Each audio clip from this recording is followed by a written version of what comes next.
প্রিয় দর্শক, আসসালামু আলাইকুম। দর্শক, আপনাদের প্রীতীয় শুভেচ্ছা জানিয়ে শুরু করছি আমাদের আজকের প্রতিবেদন। তো দর্শক, দেখতেই পাচ্ছেন আমাদের সামনে এক আপু দাঁড়িয়ে আছে। আমরা তার গল্পটা শুনবো, জানবো আপু কেন আমাদের ইউটিউবের মাঝে আসলেন, তিনি কি বলতে চান।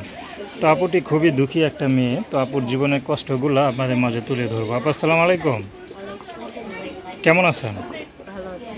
নাম কি আপনার? মাশাআল্লাহ, খুব সুন্দর নাম। সাথী আপা, ইউটিউবে কেন আসলেন?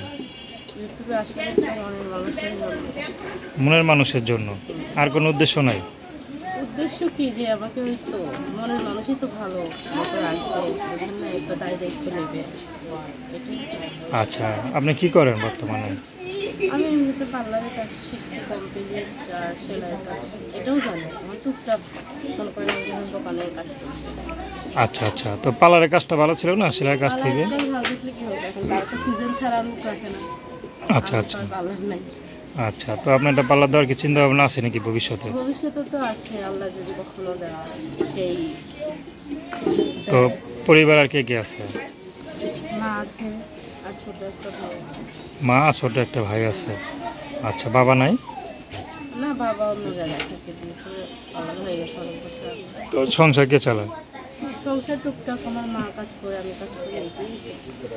তো আপনাদের যে পরিস্থিতি দেখলাম তো বেশি তো ভালো না, মানে আপনি যে টাকা পয়সা খরচ করে বিয়ে করবেন সেই অবস্থা তো আপনার নাই, আছে? না না, সেই অবস্থা তো নাই। এর জন্যই যদি কোনো হৃদয়বান ব্যক্তি আমার দায়িত্ব নেয়, ভালোবেসে বিয়ে করে, সে তার কখনো যৌতুক চাবে। আচ্ছা, তো এখন মনে করেন আপনাকে যদি এরকম কোনো পুরুষ বিয়ে করতে চায়, দেখা গেল যার স্ত্রী মারা গেছে বা চলে গেছে, তার সন্তান আছে, না, তাতে আমার সমস্যা নেই। সে যদি আমাকে ভালো মতো রাখতে পারে তো তাতে আমার সমস্যা। আচ্ছা, পড়াশোনা করেন তো না?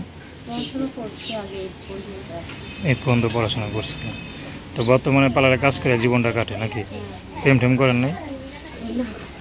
কত মানুষ, কেন মেয়েরা কত প্রেম করে না? এটা সময় করার সময় আসছে, এই জন্যই তো আসছে। এখন প্রেম করবো, বিয়ে করবো, এতদিন শুধু কাজ কাম করছি, শিখছি। আচ্ছা, নিজের সময় দিতে পারেন নাই না? তো এখন নিজের সময় দেবেন নাকি? আচ্ছা আচ্ছা, তো আপনার সাথে কীভাবে যোগাযোগ করবে? আমার নাম্বার কি বলতে পারেন? বলতে পারি, আপনি একটু কষ্ট করে বলে দেন। আচ্ছা, আমি বললে ভালো হয় না? আচ্ছা, বললে ক্লিয়ার শোনা যায়। এই নাম্বারে কি ইমো আছে? ইমো কই পাবো, বাটাম ফোন। আচ্ছা, তো দর্শক, আপনারা সাথী আপুর কথা শুনলেন। তার নাম্বারটা হচ্ছে 016194645541। আমি নাম্বারটা আবারও বলছি, 016194645541। তো দর্শক, প্রেম ভালোবাসা, সাহায্য সহযোগিতা, বিয়ে শাদী করা একান্ত আপনাদের ব্যক্তিগত ব্যাপার।